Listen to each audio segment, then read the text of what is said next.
قرض بانک و تجارت، درستی نظارت، طرز حلال شفا، همکاری وعده وفا، احکام هجرت، سفر، طبق شریعت نظر، این همه در برنامه ترازوی عمل.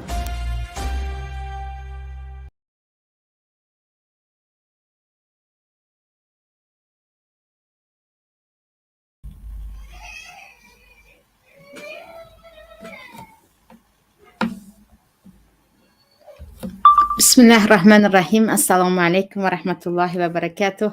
شنوندگان عزیز، امروز با هم در برنامه ترازوی عمل درباره باز پس گرفتن قرض‌های داده‌مان صحبت میکنیم. هر روزه که میبینیم یک نفر از دیگر شاکی است، یا اینکه مسئله فلانی از من قرض گرفت اما قرض‌هایش را بر نمیگرداند، فلانی با پول من خانه خرید و یا ماشین خرید، و یا اینکه 10 سال است که نمیتوانم پولهایم را به دست بیاورم، همیشه این عباره ها را از زبان یک نفر از نفرانی که به ما نزدیک هستند میشنویم. و با اینکه مردم خیلی زیاد از مسائل دینی دور رفتن و اینچنین عذاب از عاقبت قرض را برنگردانیدن برای بسیاری ها خیلی آسان می نماید و گمان می کنند که گویا که قرض را گرفتی دیگر ندهی هم دیگر باکی ندارد و هزار و یک بهانه حاضر هستند بیاورند. اینجا بیاید این مسئله را از نزدیک ببینیم که مسئله قرض را گرفته ندادن اولا یکی از مشکلی های خیلی جدی و یا اینکه از مصیبت های موجب شدن عذاب قبر و عذاب دنیوی است. دوم شدن نفرانی که قرض دادن آنها نباید همیشه مهربان و لطیف باشند و او دیگر نمیخواهم او را شرمنده کنم، نمیخواهم حقم را به زور بگیرم گویان قرض خود را بخشیده به نفرانی که در این کار سهلنگاری میکنند باز کمک کنند و یا اینکه دست آنها را درازتر کنند. بیاید ببینیم که چگونه میتوانیم قرض خود را از نفرانی که سالهاست گرفته اند و میتوانند بدهند اما نمیدهند و یا برای آنها امکانات برگردانیدن قرض هست اما پروا ندارند از نزدیک صحبت کنیم. اولا یکی از مسئله هایی که همیشه پیامبر صلی الله علیه و سلم درباره‌اش از پروردگار مسئلت میخواستند و دعا میکردند این دور بودن از قرض بود، چگونه که در صحیح بخاری و مسلم است و تقریبا تمام کتاب های دعا این دعا را در بر میگیرد. همیشه اللهم اینی اعوذ بک من الهم والحزن والعجز والکسل والبخل والجبن و ضلع الدین و غلبت الرجال گویان دعا میکردند پروردگارا به تو پناه میبرم از غم و از اندوه، از ناتوانی، از تنبلی، از ترسانچکی، از بخیلی و اینچنین از بار شدن قرضها بالای من و بالای من غالب آمدن مردها، خواه با زوری باشد خواه با ظلم و با جور باشد.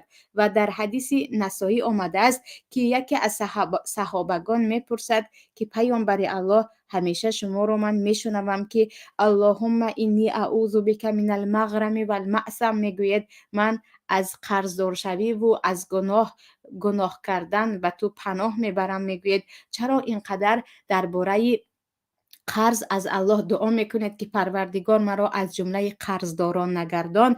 پیامبر در جوابش میگویند این را بدان که وقتی انسان قرض میگیرد در این وقت وعده میدهد و وفا نمیکند، سخن میکند و سخن خود دروغ میگوید، یا گفتیم در وقت سخن کردن دروغ میگوید.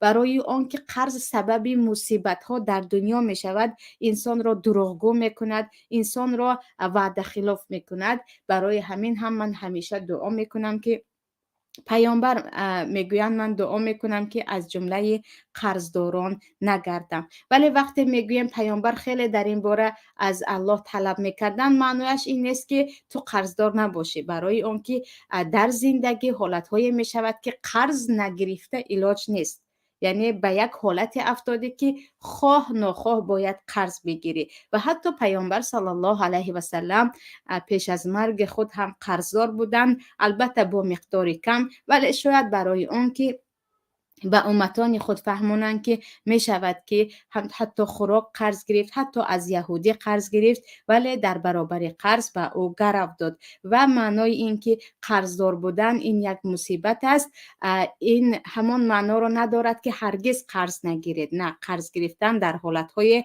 حتی فرض است. اگر شما می دانید که اگر قرض نگرفتید به هلاکت می رسید، اما در وقتی برگردانیدن قرض همیشه باید نیت صاف باشد و نفرانی که قرض میگیرند اول شده با خود قصد کنند که در اولین فرصت حتی با فروختن بعضی از دارایی هایم، حتی با دست کشیدن از بعضی نعمت ها و یا از بعضی خواسته هایم من قرض خود را برمیگردانم و نباید نیتشان قرض را گرفتم کی توانستم میدهم و یا قرض در جایش اول توی کنم، اول ماشین خرم، اول کار دیگر کنم نباشد. انا برای این که وقت شما مجبور شدید و قرض گرفتید و دیگر حالت نبود و نیت شما در حقیقت پرداخت کردن قرض شما هست، پیامبر میگویند این وعده الله هست که وقتی که یک نفر قرض گرفت و در وقت قرض گرفتن نیت اصلی او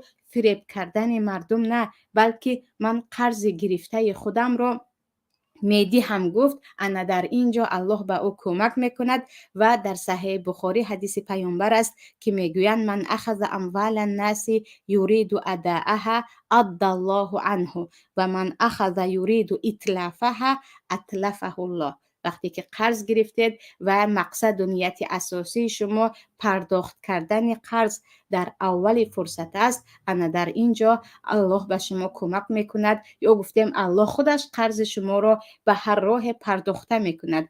اما قرض گرفتید ولیکن نیت فریب کردن به دور کشیدن است، نابود و تلف میکند. نه در برکه، نه در مال برکه میماند، نه انسانی که قرض گرفت پرداخت کرده میتواند. و در این باره حدیث ها خیلی زیاد است ببخشید که انسانی که به مقصد برگردانیدن قرض میگیرد در حالتهای ضروری او قرض او پرداخته می شود. اما امروز مشکلی ما در آن است که در حالتهای ضروری نه، برای ماشین باز کمتر قیمت تر گرفتن، برای آنکه من تویم رو باز با حشمتر، باز ریا را زیادتر کنم، یا اینکه خانه خود را باز زیباتر کنم و یا بیزنس خود را باز وسیعتر کنم، زیادی ها قرض میگیرند.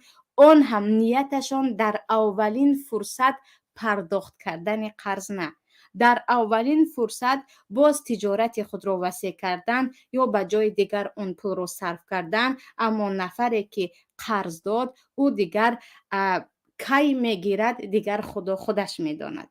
انا این مشکلی الان در سر مردمی ما هست. یک نفر مثلا برای راهکو پول میگیرد، قرض میگیرد بدون هیچ وقتی معین و یا وعده هم میدهند برای وقت، ولی می آید توی میکند، چیزی دیگر میکند، قرض از خاطرش برآمده است، پول تو را من خورده نمیروم، پول تو نابود نمیشود.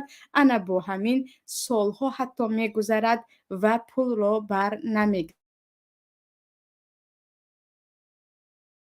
اینجا مشکلی مردم در آن است که خیلی زیادی ها در این مسئله از حد به این چیز آسان نگاه میکنن و حتی نفرانی هم هستند که دیده و دانسته میدانند که پدر آنها قرضدار بود یا مادرشان قرضدار بود یا برادرشان قرضدار بود و او وفات کرد و رفت، در فکر پرداخت کردن قرض او نیستند.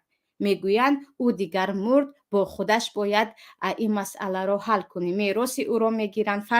فرزندان زیادی هستند که پس از مرگ پدر از پی تقسیم میراث و یا از پی بعضی از جدل ها هستند، ولی قرض پدر را که میدهد که درباره قرض پدر که آیا او از که قرضدار بود کمی کفت و کاف میکند و این مسئله را حل میکند. این مسئله تقریبا از ذهن همه رفته است، در حالی که حتی پیامبر صلی الله علیه و سلم نفری که قرضدار بود نماز جنازه اش را نخوانده بودند. نه اینکه مثلا او مسلمان نیست، برای او نماز خواندن جایز نه برای این. و صحابگان گفته بودند که صلوا علی صاحبکم، شما به دوستتان نماز خوانید، من نماز نمیخوانم، تا که مردم بدانند که پیامبر که به یک نفر قرضدار نماز نخواندند، پس قرضداری از مسئله های جدی است و نباید در این مسئله سهلنگار باشیم. و تا زمانی که خودشان دستشان تنگ بود، در اول هجرت بود، هر وقتی که جنازه آورده می شد و حتی در بعض روایت ها آمده است از هیچ چیز نه از قرضش می پرسیدن که این انسان قرضدار است یا نه. و اگر می گفتن که این انسان قرضدار است، پیامبر می گفتن شما نماز بخوانید. و در این وقت بعضی از صحابگان می گفتن من قرض او را پرداخت می کنم، سپس نمازش را می خواندن. اما بعد از اینکه دیگر صاحب ثروت و فتح شد، پیامبر خودشان میگفتند این نفر اگر قرضدار باشد، قرض او به گردن من است، و نماز را خودشان میخواندند. و حتی وقتی که ابو قتاده در روایت در مسند امام احمد آمدگی هست، جنازه می آید و وقتی پیامبر میپرسند که این قرضدار است یا نه، میگویند آره قرضدار است، 2 تنگه طلا قرضدار است. و 2 تنگه طلا تقریبا اگر 4 گرم میگفتیم قریب 8 گرم طلا می شود. پیامبر میگویند نمازش را شمایان خوانید، من نماز نمیخوانم. ابو قتاده میگویند پیامبر الله، آن 2 تنگه طلا به گردن من است، آن 2 دینار، شما نماز را خوانید.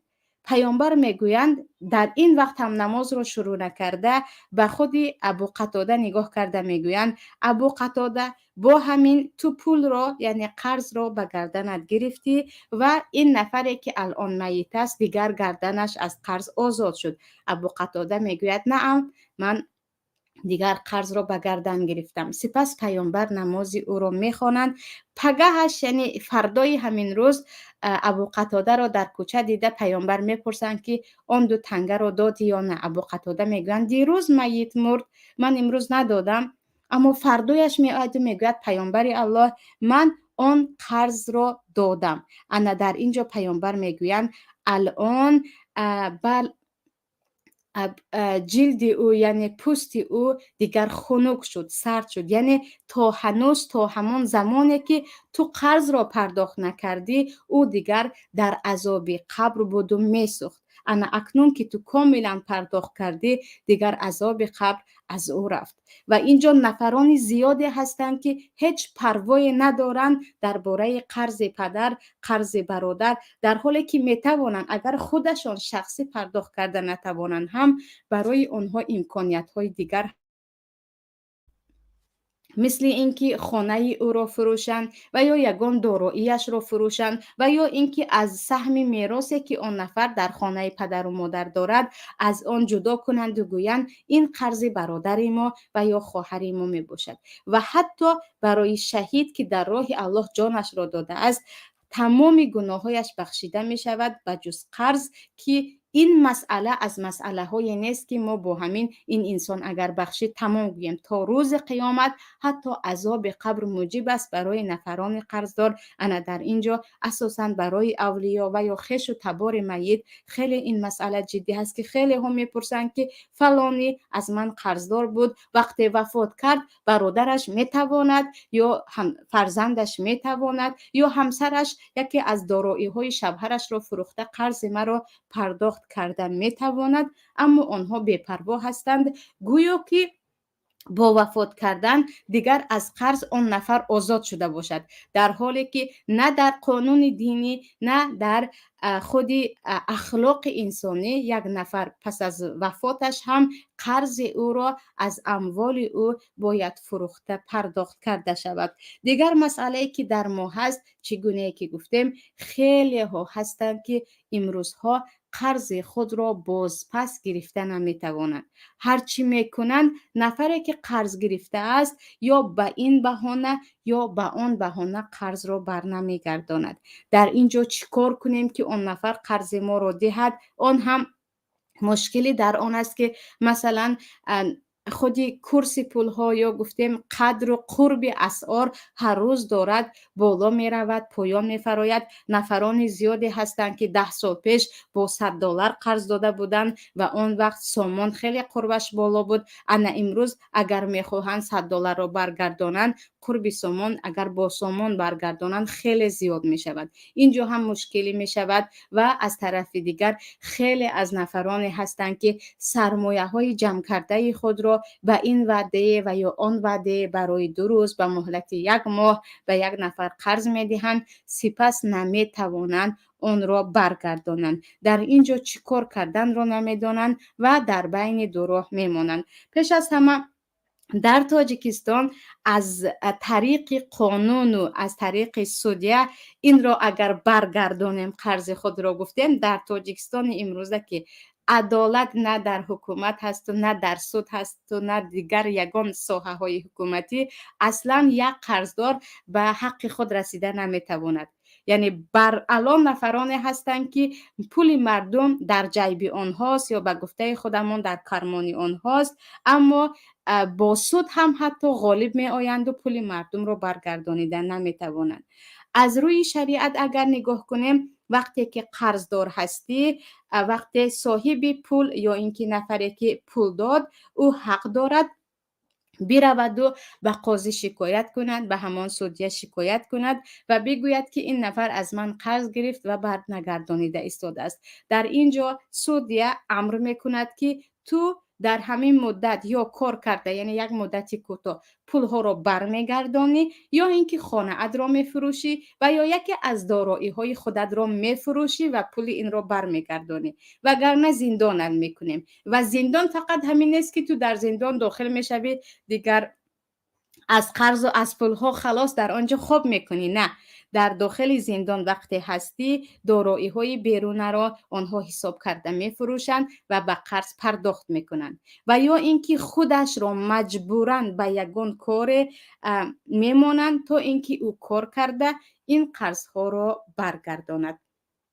و از طریقه دیگر مثلا اگر به قاضی شکایت نکرد، نفری که قرض داد او حتی حق دارد آمده به خانه او تا اندازه این نفر را مجبور کند یا در داخل خانه اش نشیند که من به هیچ جا نمی روم تا اینکه قرض مرا بدهی و یا اینکه تا اینکه یکی از دارایی هایی که الان من دیده ایستاده ام این را فروشی. البته این مسئله عزیزان درباره نفرانی هست که شرایط دارند، امکانیت دارند، یگان چیزی خود را فروخته قرض را پرداخت کرده می توانند و یا یگان دارایی خود را به قرض نرخش را برابر کرده نفر قرض داده را راضی کرده می توانند. اما آن نفر تماما خسران شده باشد، صفر، هیچ چیز نداشته باشد، البته که از روی شریعت او معاصر حساب می شود و به او قرضم را برگردان گویان رفته مجبور کردن جایز نیست تا اینکه او شرایط پیدا نکند یا اینکه یگان نفر از نام او به گردنش قرض او را گیرد که مسئله حواله و مسئله دیگر می شود. انا در اینجا پیامبر صلی الله علیه و سلم در حدیث در ابو داود است میگویند لی الواجد یحل ارده و عقوبته.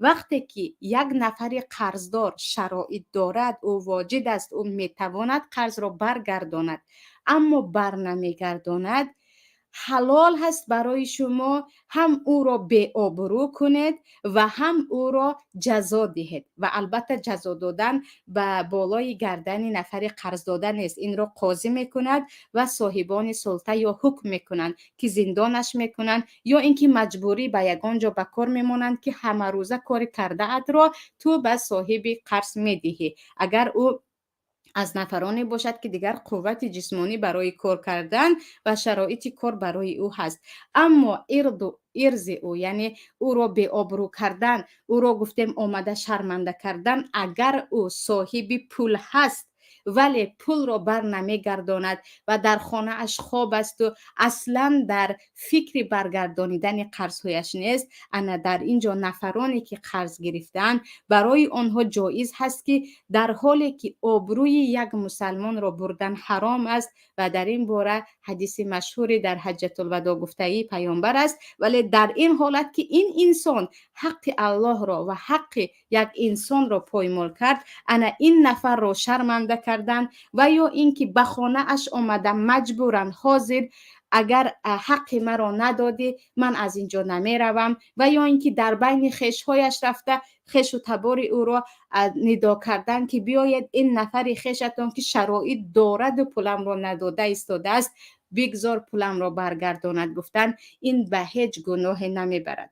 برای اون که این نفر چه خیلی که گفتیم شرایط دارد، اگر شرایط نمی داشت عموما می گفتیم او دیگر یک نفری بیچاره است، او نفری هست که شرایط ندارد، او را به حالش بمانید تا اینکه صاحب شود و پول مالی که به شما برگرداند و این کنه ذو عسرت فنظرة الی میسره. این امر پروردگار است که وقتی به کسی قرض دادید و آن نفر شرایط ندارد که قرض شما را برگرداند و حتی دارایی هایش را فروشد هم به شما پولتون را پرداخت کرده نمیتواند، در اینجا فنظرتون الی میسره، به او شما یک مدت بدهید، یعنی به او شما مهلت بدهید تا بعداً بدهد. اما نفری که ما گفته ایستاده ایم که اکثریت در همین حالت هستند، یعنی خیلی زیاد نفرانی که امروز قرض را بر نمیگردانند اول شده صاحبان تجارت بزرگ هستند و یا صاحب کار مشهور هستند که کار خود را تجارت خود را با پول مردم به کار مانده اند و درآمد خوب هم دارند اما پول را بر نمیگردانند.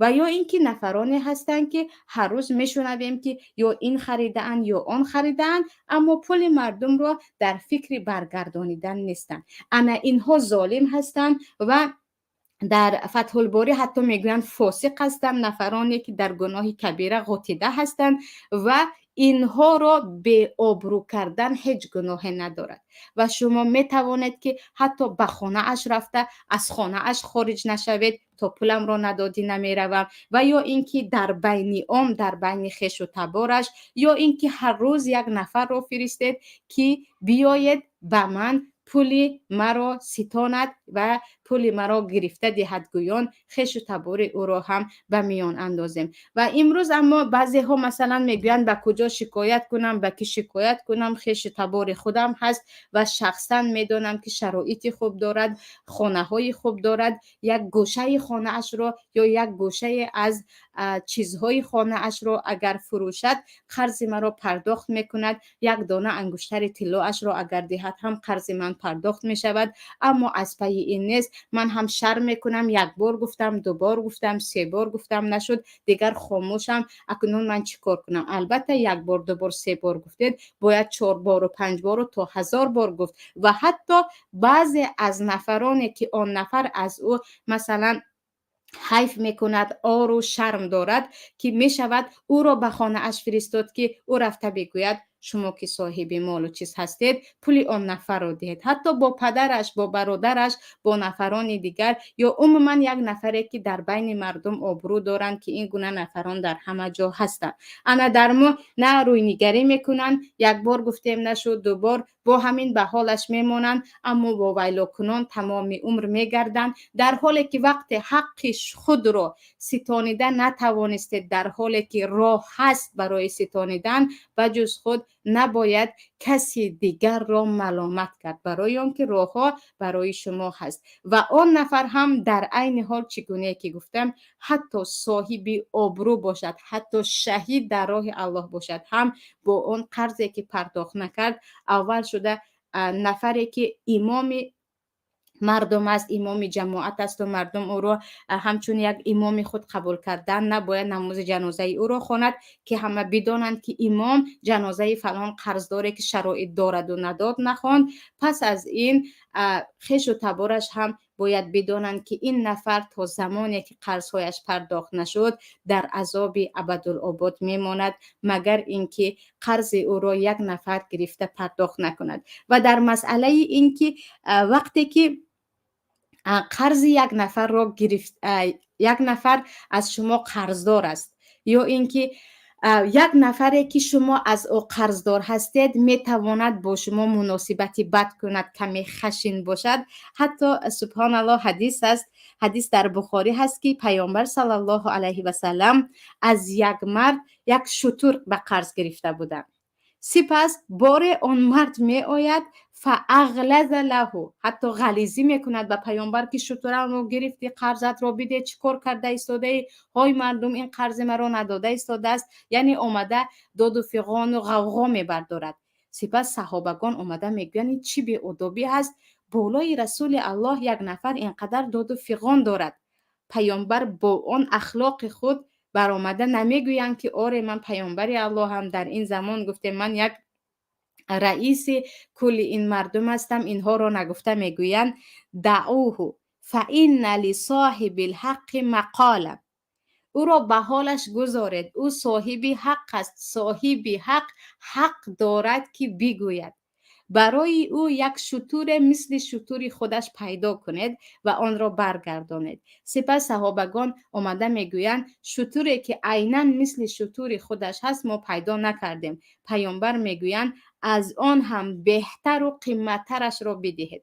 از آن هم قیمت و بهترش را پیدا کرده میدهند و آورده میگویند انا این به جای شتور تو بهترش، قیمترش، و او گرفته راضی می شود. و پیامبر میگویند فإن خیرکم احسنکم قضاء، بهترین شما نفری هست که در پرداخت کردن قرض ها بهترین باشد. انا به اینجا نگاه کنید که در آنجا پیامبر تقریبا پیش از مرگ خود چند بعد از فتحها الکی صاحبی ثروت و مال بودند، ولی این حالت ها رخ دادن در حیات پیامبر حکمتی بود که ما بدانیم که وقت قرضدار هستید پس نباید در اینجا باز بالای قرضداری خود متهمی کرد، برای اون که نفرانی هستند که هم قرضدار هستند هم متهم. من پول شما رو خورده نمی روم، یک سال دیگر اگر گذشت هیچ چیز نمی شود مگر تمام زندگی شما با همان دو تنگه که به من داده بودید مونید 2-3 سال دیگر یا 2-3 روز دیگر، که البته به 2-3 سال میکشد، 2-3 روز دیگر بمونید من همون پولتون رو میدهم. از همه بدترش همون نفری که قرض گرفته است باز به مردم قرض داده رو متهم میکند. مردم اون نفر مرا شیشتن نمیماند، های مردم بدونید که از فلانی قرض گرفتم دیگر روزم سیاه شد، مرا چنین گفت، حتی آمده از من گرو گرفتنی هست، او میخواهد که مرا به سود دهد، به من در خانه ام جای نیست، به تلفنم نگاه کنید 100 بار پرپوشنی هست. یعنی از این چیزها نفرانی قرض گرفته میگویند، در حالی که این چیز برای شما متهمی محض است. وقت شرایط دارید و قرض را بر نمیگردانید هم متهم حسابیده میشوید، هم گناهگار حسابیده میشوید و هم مردم به جای اینکه در این وقت به نفر قرض داده نصیحت کنند که بسیاری ها به او میگویند شر نمیداری، همون پولت رو خورده نمیرود، کمی دیگر صبر کن، بیایید به این نفر قرض بدهیم، به این نفر نصیحت کنیم که آخر تو شرایط داری، یک تلفن دستیت رو فروشی الکی 4 قرضت رو میدهی، یک انگشتری در دستی همسرت بوده رو که مال تو هست یا تو خریده داده ای با هم مصلحت کرده فروشید، الکی یک مقدار قرض همه‌اش داده می شود. چرا تو برعکس طرفی که رو میگیری طرفی نفری که متهم است. یعنی مشکلی در این است که اکثریت نفران قرض رو گرفته بی‌پروایی کرده رو ما خودمون مردم به گفته به اصطلاحی ارکه کردیم. آنها دیگر آنقدر ارکه شدند که به جای کسی که به آنها پول داد شکایت کند و به مردم بگوید که من چیکار کنم که این وعده خلافی کرده ایستاده است، خلاف شریعت کار کرده ایستاده است، مرا دیگر به جای آورد که من پولم رو حقم رو برگردانیده نمیتوانم، این نفر به همه داد و فغان میکند که قرضش رو الان از من بازپس گرفته ایستاده است و شب و روز به من روز نمیدهد و مردم برعکس هم ردیفی متهم میشوند و به متهم دل برداری میکنند و گویا که طرفی متهم رو میگیرند و این مسئله ها علل خصوص بعضی از خواهران میگویند که من شخصا میدونم که هر روز در مغازه خرید میکند، یا بعضی از برادران میگویند که من به نفری که قرض دادم چندین روز است، چندین ماه است، من پول ندارم، امروز دیدم که خانه خرید، امروز شنیدم که مغازه نو باز کرده است. انا اینها رو میگویند همون لیل واجد، یعنی نفری که شرایط دارد و قرض را پرداخت نمی کند و او ظالم است و او را بی آبرو کردن در شریعت هیچ گناهی ندارد، برای اون که در این باره نص حدیثی صحیح می باشد. اما چگونه که گفتم، این در مورد نفرانی که شرایط ندارند، اما گاهی می شود که به یک نفر قرض داده شد و اون بیچاره هر چی کند هم به خاطر اینکه یا زندانی شد یا یک باره کارهای او دیگر این طرف و اون طرف رفتند و برار نگرفت، قرضها را پرداخت نکرده ایستاده است. انا این را میگوییم معسر است، بیچاره هست. در اینجا پروردگار در سوره بقره میگوید و این کان ذو عسرة فنظرة الی میسره، بنده های من، نفرانی که صاحب پول هستید به دیگران قرض دادید، اگر دیدید که کسی که از شما قرض گرفت شرایط در حقیقت ندارد، در حقیقت از کجا پرداخت کنم، میگوید در این وقت فنظرة الی میسره، به او شما مهلت بدهید و زمان مهلت رو هم لیکن باید همراهش صحبت کرد و همراهش گفت که در کدام وقت پول رو برمیگرداند. و خیلی حالتهای زیادی هست که در ما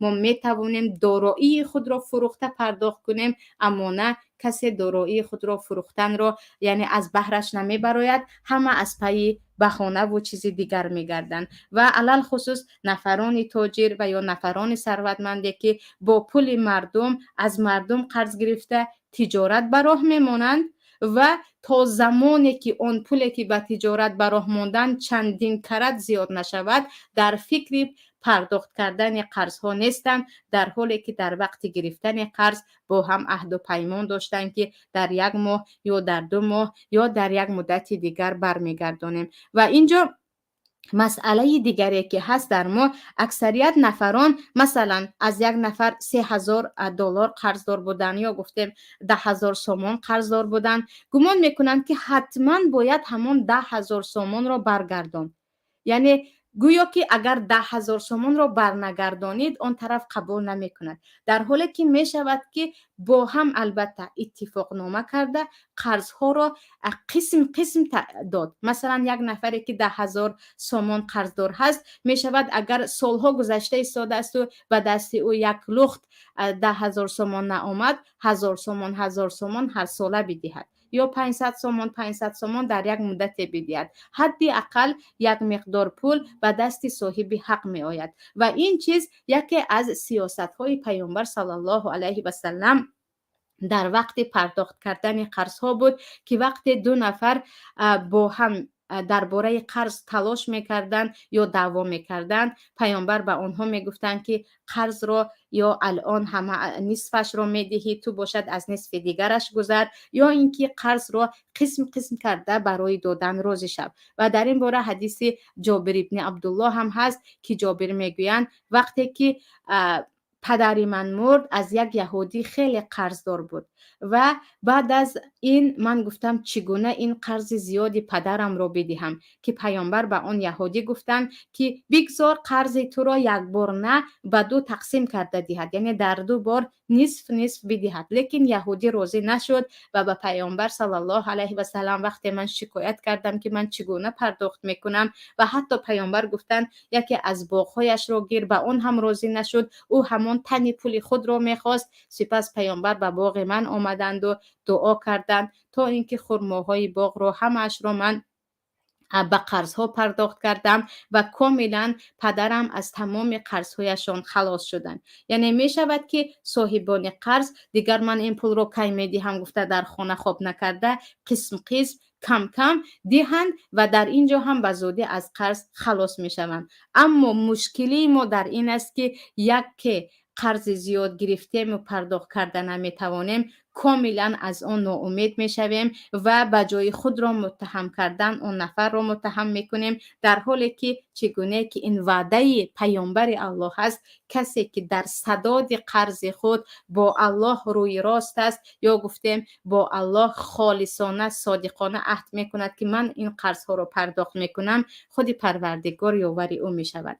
و مشکلی ما امروز در آن است که بجای نفرانی که قرض گرفتن خودشان را ظالم فکر کنند یا گفتیم خودشان را ظالم بودنشان را دانند و راههای پرداخت قرض را یا از فروخت یکی از دارایی های خود یا با اتفاق نامه به یکی از خویش و تبار خود که تو از نام من پرداخت کن که بین هر دوی ما قرابت خویش و تباری است، من بعداً به تو میدهم یا فرزندانم میدهند از این چیزها، نه نفر قرض داده را متهم میکنند و حتی دشمنی های زیاد بین آنها میشود. پس اینجا عزیزان از روی شریعت اگر نگاه کنیم، البته در این کار باید دست قاضی در میان باشد، یعنی سودیه حتما نه با 10 سال یک نفر را زندان کردن یا از این و از آن پاره گرفتن، نه دارایی های نفر قرض دار را همش را حساب کنده پرداخت کند و یا او را مجبوری به کار بماند، یا اینکه خودی انسانی که قرض داده است و این رو هم گشته و برگشته باید ذکر کنیم، و یا اینکه این چیز را به قید گیریم که اون نفر شرایط دارد و قرض را نمیدهد، او را بی آبرو کردن، به گفت خودمون شرمنده کردن، به خانه اش رفته شب و روز همراهش نشستن، حتی که قرضم را اگر ندادی نمیروم، این جایز است تا اینکه این درس بشود برای نفرانی که قرضگویان پول مردم را میگیرند، شرایط دارند و بر نمیگردانند. انا این برای آنها درس می شود و از این به پس می ترسند که من اگر باز قرض گرفتم آبرویم می رود یا فلانی برای من هیچ روز نمی دهد و من باید در این مسئله خیلی و خیلی احتیاط کنم. ولی ما چگونه که گفتیم از اینکه طرفی قرضدارها رو زیاد میگیرند و او رو بیچاره میگویند، در حالی که همه میدونیم، یعنی اکثریت نفرانی که قرضدار هستند ما میدونیم که آنها یک کنج از دارایی خود را فروخته یا ماشین خود را فروخته هم پرداخت کرده میتوانند، یا خویش و تبار آنها یا فرزندان آنها این را کرده میتوانند، اما اینکه خیلی طرفی آنها را بیچاره و مظلوم گفتن، دیگر قرضدارها همشان بالای سر مردم شدند و نفری که پول داد آن هم از حق و از مهنت خود که او پول مال شخصی او هست، او دیگر متهم شد و او را همه میگویند قرض داده است و قرض خود را برای رویانیدن اینقدر به آبرویی کرده ایستاده است. و مسئله دیگر چه خیلی که گفتم، مسئله قرض‌های میت است که خیلی فرزندانی هستند که در این باره حتی فکر نمی کنند. یکی در جنازه برآمده آیا از کسی قرضدار بود، با همین مسئله تمام می شود. شاید نفری که پدر شما از او قرضدار است یا مادر شما قرضدار است، صاحب مغازه در یک کنج شهر است، یک مهاجر در شهر دیگر هست، یا نفری هست که نمی خواهد برای احترام جسد میت و برای احترام اطرافیانی که دیگر الان پر از مصیبت و غم مرگ هستند، نمیخواهد در آنجا بگوید که این نفر از من قرضدار است. برای همین هم این مسئله را با یک اعلان کردن در جنازه نه، حتما باید با پدر و مادر بیماری خود صحبت کرد و حتما باید از پی آن شد که یکی اگر اون نفر قرضدار بود تا به قیامت اون قرض میماند، هم میت از آن عذاب میکشد و هم در روز قیامت از حسنات میت داده می شود. و این بود یک موضوع ما درباره قرض را ستانیدن و باز پس گرفتن. الان نگاه میکنیم به سوال ها و انشاءالله باز موضوع را اگر وقت رسید دوام میدهیم. و اینجا سوال یکم که از شما عزیزان آمده است. اولین سوال: من در تجارت معامله دارم، اما کسانی دیگر از من قرضدار هستند. بلند خیلی آوازشان از من قرضدار زیاد است. آیا می توانم من حج روم؟ بالاش یک کلمه نوشتن که خیلی دور و دراز است و من معنیش رو هم نفهمیدم.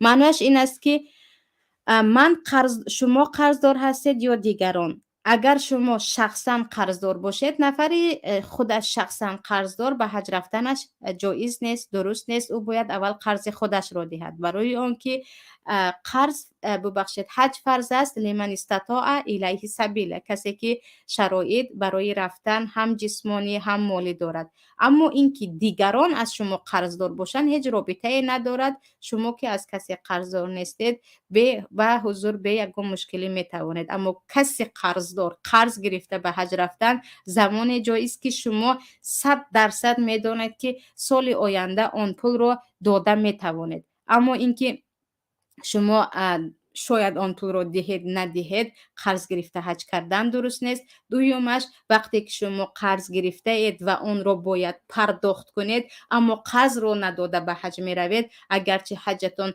قبول نیست هرگز گفته نمی شود، اما این کار درست نیست. اول باید قرض ها پرداخت شود. سوال دیگر، آیا روا است که تابوت شخص قرض گرفته را داشته گور کردن نمانید تا اینکه خویش و اقربایش قرضش را پرداخت کند یا به عهده گیرند که قرضم را برمیگردانند؟ در اینجا شما گناهکار نمیشوید، در حالی که میدانید که اینها میتوانند از پول مال میت یا گفتیم از میراث میت بدهند. یعنی این کار گناه، شما گناهکار شده، حرام است، هرگز گفته نمیشود. پیامبر صلی الله علیه و سلم حتی نفری که قرضدار بود خودش جنازهش را نخوانده بودند. ولیکن اینجا چگونه که گفتم مشکلی در آن است که اکثریت این را گناه میدانند و در جنازه حتی و پیش راه تابوت را گرفتن حتمی نیست. این نفر از من قرضدار است، قرض او را کسی به گردن بگیرد، و یا اینکه این نفر از من قرضدار بود اگر گفتید، در اینجا امامی که یعنی این جنازه را سرداری دارد، امام محله باشد، شهر باشد، هر کی هم باشد، اگر از روی سنت عمل کند او بگوید که اگر این نفر که قرضدار است من جنازهش رو نمیخوانم مگر اینکه یکی از خویشا به گردن گیرد. یعنی اگر از روی شریعت حتی جنازه های ما گذرد، همان نموده که در سنت پیامبر آمده است، در حقیقت در کتاب های فقیه های ما در اصل کتاب آمده است، نه به گفته آن و آن الله، در اینجا صاحبان قرض هرگز قرضشان یا حقشان هدر نمی شود. در اینجا شما می توانید در بین مردم عموما بگوید که این نفر از من قرضدار بود، خویش و تبارش کسی به گردن بگیرد. اما اینکه پیش تابوت رو میدارم و این کارها اگر از روی شریعت شد، در اینجا حتما یکی از نفران علل خصوص در وقت گورانیدن که ناموس یک خویش و تبار و جسدی ففتیده یک خویش و تبار برای نفران تاجیکستانی ما خیلی قیمت است. البته یکی از خویش و تبار میگویند که قرضش چقدر هست و گردن من هست و من آن را پرداخت میکنم و این را گفتید هرگز گناهکار نمیشوید. سوال دیگر، قاضی یعنی منظورتون که از پروکرور را در نظر دارید؟ قاضی گفته سودیه را میگویند، کسی که در آنجا قضاوت میکند و حق همه را از یکدیگر میستاند، که در تاجیکستان تقریبا قاضی هایی که حق را به حقدار بدهند شاید انگشت شمار حتی هم نباشند. سوال دیگر، شخص قرضدار اگر خیر کند قبول است یا نه؟ شخص قرضدار اگر قرضش باید بدهد و خیر میکند برعکس گناهکار میشود، برای آنکه برای او اینجا فرض ایستاده است. اینجا فرض ایستاده است بجای خیر کردن او باید قرضش را بدهد، مگر اینکه قرض دراز مدت دارد و هر سال در یک وقت معین یک پارچه قرضش را میدهد و این را ما میگوییم قرض معجل. یعنی قرض گرفتید به مدت 10 سال که در طول 10 سال قرضتان را یک قسم میدهید. در اینجا بجز اینکه امساله قرضم رو قسمش رو یا قسطش رو میدهم باز پول زیادتی هم هست باقی ندارد. اما اینکه قرض دار هستم و صاحبان حق در نزد خانه هم هستند و آنها انتظار هستند و من میروم و حج میکنم یا خیر میکنم یا گوسفند کشی میکنم یا توی میکنم، البته که در اینجا خیر وجود ندارد، شما برعکس گناهکار میشوید، باید قرض خود را پرداخت کنید. قرض گرفته توی ختنه سور کنید می شود یا نه؟ البته که نمی شود. توی ختنه سور کردن این یک از عملهای مستحب است، یعنی ختنه سور توی کردن و مردم رو جیغ زدن. در اینجا البته که انسان گناهکار می شود قرض رو در حالتهای ضرورت، حالتی که قرض نگرفت علاج نیست، یا انسان گرسنه میماند یا تجارتش همش بر هم میخورد و چندین ساله کاری کردهش هدر می شود، یا اینکه در راه مانده است یا بیمار است، در این حالت ها هست، یعنی در وقت ضرورت ها قرض می شود و این به آن برای توی، برای کرته نو، برای یک مهمانی قرض گرفتن که این خیلی یک مود است در ما، البته که درست نیست. و سوال دیگر، خواهر مسلمه امروزها در کشور الیمنت پولی رو اکثر مردها سرکشی میکنن. وقتی اون مرد این الیمنت از نظر اسلام چه حکم دارد؟ اول شده الیمنت پولی که در تاجیکستان هست اگر به شریعت قیاس کنیم خیلی کم است، یا اینکه در بعضی حالت ها زیاد است. از کدام مسئله؟ برای آنکه پروردگار در سوره بقره میگوید درباره الیمنت یا درباره به زنی که طلاق گرفت برای فرزند، لا یکلف الله نفسا الا وسعها، یا اینکه لینفق ذو سعة من سعته. هر کس به شرایط خود نگاه کرده به فرزندش شرایط مهیا کند و یکسان تمام مردم را، مردمی که میلیونر هست یا مردمی که مرد کاری حالش میانه است یا یک بیچاره که دست و پای بیمار معلول دارد اما صاحب فرزند است، به همه آنها الیمنت یکسان را برابر حکم کردن و جاری کردن الیمنت به مقداری گفتیم 500 سومون 3 سومون نو وابسته به شرایط زندگی اقتصادی صحتی مردم. این عموما یک قانونی حکومی است یا قانونی انسانی است که به عدل هرگز درست نیست. در شریعت پدر اگر تاجر است، شرایط خوب دارد، 500 سومون نه، با درآمد خود نگاه کرده تا 5000 سومون الیمنت بدهد، برای اینکه او درآمد خوب دارد. اما پدری که دست و پایش درست کار نمی کند و درآمد ماهانه‌اش فقط 300 سومون است، او البته از آن مقدار تا 150 سومون میدهد. انا الیمنت از روی شریعت به شرایط اقتصادی هر پدر نگاه کرده باید باشد، برای آنکه این مهیا کردن از روی شرایط خود. لیکن پدرانی که با وجود شرایط داشتن قرض خود را نمیدهند که الیمنت یا حتی مهری به زن میداده، الیمنت، اینها همش قرض حساب می شود. البته داخل می شوند به همین لیل وجد ظلمون یحل ارده و عقوبته، اینها ظالم حسابیده می شوند، فاسق حسابیده می شوند، نفران گناهگار و آلوده به گناه کبیره و حق دارد که مادر فرزندان حتی این نفر را شکایت کند از بالایش یا زیادی به ابرویش کند که تو حق قرض پدریت رو انجام ده که این فرزندی که الان محتاج است و بلاغت نرسیده است، الان نمیتواند کار کند، فرزند تو که هست، تو باید او را بدهی. اما اگر پدر شرایط ندارد، در اینجا الیمنت را از او ستانیدن نمی شود، برای اون که او مثل یک قرضدار هست که معاصر است، یعنی شرایط ندارد. و این نگاه کرده باید از روی عدل و انصاف و البته مهربانی برای اون که او هر کی باشد هم پدر همین فرزند است با او معامله کرد. ولی تکرارا چگونه که گفتم، یک سوم معین رو، یک نرخ معین رو نوابسته به شرایط اقتصادی تمام مردها نگاه کرده به همش یکسان جاری کردن، این یک قانونی هست که در اینجا اکثریت بعضی ها ظالم می شوند، بعضی ها مظلوم می مونند. سوال دیگر، در موضوع اولیای الله روشنی می انداختید که راست است که اینها از غیب آگاه هستند و از جای به جای دیگر پرواز می کنند.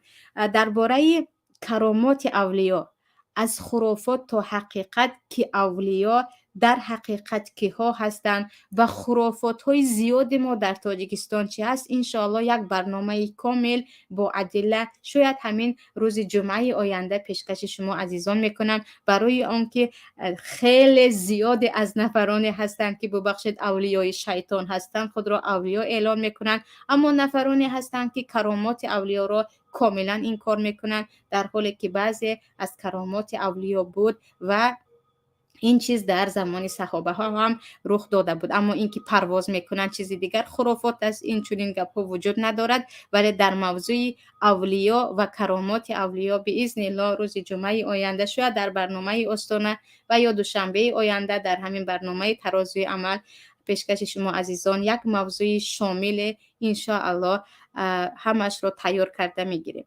سوال دیگر، من از بانک قرض گرفته تجارت میکردم و این تجارت یعنی پایم را بریدند، خانه‌ام در زلاق بود، بانک مرا به سود داد، سود سلامتیم را به اینابت نگرفت. حالا اجارچی بانک مهلت داده است که باید خانه‌ام را خالی کرده به بانک دهم. نمیدانم چی کار کنم. البته که این همان پیامدهای قرضهای بانکی ریبوی می باشد. و وقتی که از بانک شما قرض ریبوی گرفتید و بانک های ما که از روی شریعت کاملا کار نمی کنند، به این مصیبت ها دچار می شوید. ولی اینجا وقتی شما بیمار شدید، پایتان رو بریدن یا چیزی دیگر، اگر از روی شریعت قرضدی و قرضگیری میشد، اینجا مسئله دیگر میشد. اما اینکه شما کاملا از روی قانونی همان بانک، آن هم با بانک هایی که عموما بانک های ریبوی هستند کار کردید، هیچ چیز من هم گفته نمیتوانم به جز دعا که پروردگار خودش کار شما را آسان کند و انشالله که تمام مصیبت های شما به زودی و زود همش حل گردد که پروردگار به این قادر است. ولی مسئله اگر شما برای تجارت قرضهای ریبوی گرفته باشید عزیزان، قرضهای ریبوی به جز مصیبت به سر مسلمان هیچ چیز نمی آورد و این خودی وعده الله یا تهدید الله هست که فاذنوا بحرب من الله و رسول. اگر شما قرضهای ریبوی پرسنت گرفتن و دادن را بس نکنید، به جنگ الله و پیامبرش آماده باشید. الله بر ضد شما اگر جنگ اعلان کرد در یک لحظه نابود می شوید با مصیبت ها. برای همین عزیزان هر چی می توانیم، حتی به عوض دادن خانه خود باشد، هم نباید به قرضهای ریبوی بانکی دست زد. سوال دیگر، با یک ازبک عائله ما تجارت داشت. ازبک بیزنس بانکروت شد. ازبکی شریکمان آمده شوهرم را قرضدار دانسته پول طلب کرد. شوهرم داده نتوانست، قرض را داده نتوانی، دخترت را میدهی گفته شوهرم را تحقیر کرد. وقتی شوهرم به سود مراجعت کرد، برعکس شوهرم را به مشینیکی تهمت کرده به 5 سال زندان کردند. آیا در اسلام به جای قرض زن و دختر را گرفتن اجازت است؟ نعوذ بالله که هرگز، پناه به پروردگار، این چیز وجود ندارد. در اسلام اگر شوهر شما یا یک نفر قرضدار در حقیقت شرایط پرداخت قرض را ندارد، یعنی هیچ دارایی ندارد، هیچ چیزی ندارد که قرضش را پرداخت کند، فنظرة الی میسره، خودی قاضی یعنی خودی سودیه حکم میکند که برای این مهلت بدهید و مهلت را چنان اعلان میکند به سلامتیش، به رفت کار، به رفت درآمد نگاه کرده. اما اینکه همسرت رو میگیرم، دخترت رو میگیرم، این از همون قانونهای نفران بدبختی هست که دیگر در مسئله پول نه قدری یک ناموس دختر کس یا همسر کس یا خواهر و برادران مسلمان رو میدونن. اما چگونه که گفتیم، اگر یکی از راههای پس گرفتن قرضهای داده امان در شریعت سودیه باشد، دیگر با مجبور کردن، با معنوی، البته نه با زدن و کفتن، در تاجیکستان این چیز محال است. و مسئله دیگر در این است که مسئله شریکی تجارت کردن، مسئله شریکی با یک نفر کار کردن خیلی مسئله های جدی هست، برای آن که نه همه شریکان با همدیگر خوب هستند و امانتدار هستند و در این مسئله اگر یکی رفت و یک نفر در آنجا با سودیه یعنی علاقه داشته باشد یا نفران تقادر و نفران عملدار داشته باشد، شرکتی شما رو کاملا از دستتان میگیرد که خیلی زیاد به این مشکلی هم دچار شده ایستادن. سوال دیگر، یک انسان از من 8 سال شد قرضدار است، چند بار طلب کردم نداد، آیا من میتوانم از ثوابش در آخرت طلب کنم؟ شما طلب نکرده هم ثواب او به شما میگذرد. یعنی موافق حدیث پیامبر صلی الله علیه و سلم در روز قیامت در آنجا تنگه و طلا دادن نه، ثواب گرفتن و خطای خود را یا گناه خود را دادن است. شما اگر طلب نکنید هم این قانون پروردگار است که از او ثواب میگیرید. او هیچ ثواب نداشته باشد گناهتان را به او میدهند، ولیکن اگر عفو کردید یعنی در قیامت گفتید که من از حقم گذشتم، من بخشیدمش، البته در اینجا از ثواب او چیزی گرفته نمی شود. اما راههای اگر 8 سال از شرایط دارد و نمیدهد، حتی با یگان خش و تورش رو به میان انداختن، یا اینکه یگان نفری که او از اون کمی شرم دارد، خدایش باشد، یگان عالم باشد، کسی دیگر، میتوانید حق خود رو طلب کنید. سوال دیگر، شخصی از ما قرضدار باشد، قرضش را ببخشیم، اثر اون شخص آیا قرض ساقط می شود و ما ثوابی می گیریم یا نه؟ البته که از سر آن نفر قرض شما ساقط می شود و ثوابی که شما می گیرید. در این باره در صحیح بخاری هم حدیث است که در روز قیامت پروردگار عفو می کند از نفری که مردم بیخبرند که این چی ثوابی کرده است که اینقدر در یک درجه عالی هست و گناههایش بخشیده شده است. سپس وقتی از او پرسیده می شود که این منزلتی که به تو پروردگار داد به کدام سبب، او می گوید من به کم بغلان قرض می دادم و اگر می دیدم که شرایط برگردانیدن قرض را ندارند و خادمانم می گفتم که او را ببخشید و از قرض از او طلب نکنید. البته که از یکی از مرتبه های بالاترین یا گفتیم یکی از منزلت هایی که نه همه به آن صاحب می شوند، این نفرانی هستند که به کسانی که شرایط پس دارند و کم بغل هستند قرض های داده اشان را می بخشند. برای همین در قرآن کریم هم وقتی که فنظیرتون الی میسره می گوید الله در دوامش و ان تصدقوا خیر لکم این کنتم تعلمون. وقتی که از یک نفر قرض گرفتید و آن نفر خیلی شرایط ببخشید به یک نفر قرض دادید و آن نفر خیلی شرایط پست دارد، در اینجا برای او از شما مهلت بدهید، اما اگر برای کم بغلیش بخشیدید این برای شما بهتر است، ثوابش پاینده تر است. لیکن این برای نفرانی که شرایط ندارد. اما کسی که شرایط دارد و قرضتان رو میبخشید، البته در اینجا هم ثواب دارد، ولی که نباید ما به یک ظالم در این مسئله کمک کنیم. در حالی که تو شرایط داری نباید حق مردم را خوری و نباید برای آنها این یک دستک شود گفتیم یا اینکه یک بهانه شود که اکنون که اینش بخشید دیگرش هم میبخشد و من شرایط داشته باشم هم پولم رو بر نمیگردونم. بخشیدن قرض ثواب زیادی آن به نفرانی هستند که آنها دستی تنگ دارند و برگردانیده نتوانسته ایستادند. میگویند که کتاب دزدیدن ثواب است. آیا درست است کتاب دزدیدن ثواب است؟ کدو دزدیدن ثواب است؟ سبزه دزدیدن ثواب است؟ همش دروغ، یگان اساس ندارد. دزدی همیشه دزدی میماند. سوال دیگر درباره زکات گپ میزدید. انشاءالله اکثریت خواهر و برادران که پروردگار همه ما و شما را به برآوردن زکات نصیب کند. الهی همه امان از نفرانی باشیم که خودمون زکات دهیم، نه اینکه زکات گیریم. و در رمضان اکثریت خواهر و برادران زکات خود را میبرند و رمضان هم که نزدیک است و پروردگار ما را به ماه رمضان برساند. تقریبا پس از 10 روز ماه شعبان داخل می شود. به اذن الله درباره زکات هم یک موضوع کامل پیشکش شما عزیزان می گردد. به کی ها بدهیم، به کی ها ندهیم، کی بدهیم، از چه ها بدهیم به اذن الله. سوال دیگر، با شخص مضاربه کردی، دو فایده رو دو تقسیم کردی، در حالت به ضرر دچار شدی و این شخص از ضرر خودش رو دور کرد، پول خود رو طلب کردی، چی می شود؟ در اینجا در مسئله مضاربه پیش از همه فایده چنان تقسیم می شود که به اتفاق دو نفر، یعنی کسی که پول رو برای یک تاجر داد یا به یک نفر صاحب تجربه داد و نفر کارگر، فایده بین اینها اتفاق می شود. شاید 50 به 50، 60 به 40، 30 به 70 به این نگاه کرده. یک دویمش ضرر چگونه شد؟ اگر در وقت ضرر اون نفر، یعنی نفری که با پول شما مضاربه کرده ایستاده است، یگان دست ندارد، این از همون قاعده های تجارت است. یعنی یکی بار آورد، نرخ بار به خاطر کریزیس چیزی دیگر تماما پایان شد. یکی بار در راه می آمد که یک بار کم از با بارش چپه گردان شد. در اینجا حق نداری به او بگویی که ضرر را تو با من چیکار میکنی، همش رو جبران میکنی، ولی و پول خود را برای طلب کردن حق نداری. این ربا می شود.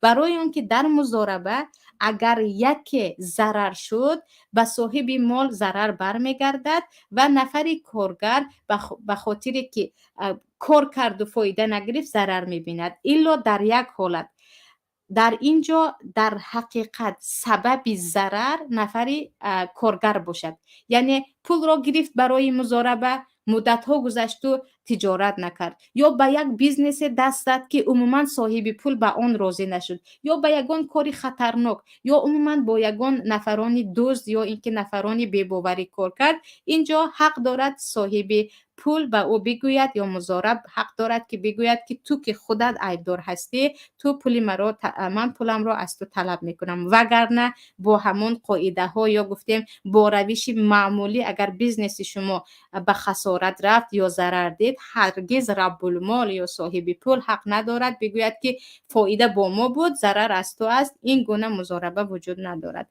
و سوال دیگر، من الیمنت میدهم 3 سال شد همسر سابقم به من پسرم را نشان نمیدهد، چی باید کرد؟ الیمنت دادن شما باید دوام کند. برای آن که پسرتان را نشان میدهد نشان نمیدهد، او گناهش به سر همان مادری هست که مادر قاطع الرحم است، پدر را از فرزند جدا کرده ایستاده است. گناهش به سر خودش هست و در دنیا حتی نفرانی که عزیزان را از همدیگر جدا میکنن، نزدیکان را جدا میکنن میبینن، ولی این معنای آن را ندارد که شما الیمنت را قطع کنید، برای آن که این فرض پدری شما هست، قرض گردن شما هست که پروردگار در قرآن مانده است و علی المولود له رزقهن و کسوتهن بالمعروف. شما باید الیمنت را تا آخر بدهید و گناهی این مادری که فرزند را از مادرش جدا کرده ایستاده است گناهش به خودش است. سوال دیگر، در خارج زندگی میکنیم، فطر روزه را به چه کسانی میتوانیم دهیم؟ درباره فطر روزه هم ان شاء الله با صحبت میکنیم، اگرچه سال گذشته یادش بخیر صحبت کرده بودیم. البته فطر روزه نفرانی هستند که بیچاره و کمبغل هستند، اگر در خارج در اطرافتان نیستند که حتما باید مسلمان باشند. کسانی که فطر میدهید باید مسلمان باشند. حتی میتوانید یگان نفر را در تاجیکستان یا در یگان کشور دیگر وکیل کنید که من به تو این پول را میدهم، تو در وقتی برآوردن فطر روزه که 2 روز آخر رمضان الکه در نزد بعضی از علما شروع می شود و بعضی از علما حتمی است که سحری روز عید اولی روز شوال داده شود، میگن از نام من میدی. یعنی یک نفر را میتوانید برای خود وکیل گیرید که از نام شما در کشور مسلمانی به نفرانی که آنها ارزنده گرفتن فطر هستند بدهند. و اینجا عزیزان به پایان برنامه میرسیم. برنامه بود که در مسئله های مهم شرعی با هم صحبت داشتیم. تشکر از یکایک شما که در برنامه بودید. پروردگار همیشه شمایان را از جمله نفرانی کند که هرگز قرضدار نشوید و کسی بالای شما آمده قرضت را بدهگویان چیزی طلب نکند. همیشه در برکت مال و در برکت عمر و در برکت خوشبختی همسر و فرزندان عزیزان باشید. السلام علیکم و رحمت الله و برکاته. قرض بانک و تجارت، درستی نظارت، طرز حلال شفا، همکاری وعده وفا، احکام هجرت، سفر، طبق شریعت نظر، این همه در برنامه ترازوی عمل. هر هفته روز دوشنبه ساعت 16 به وقت مسکو و ساعت 18 به وقت دوشنبه در کانال یوتیوبی پیام تیوی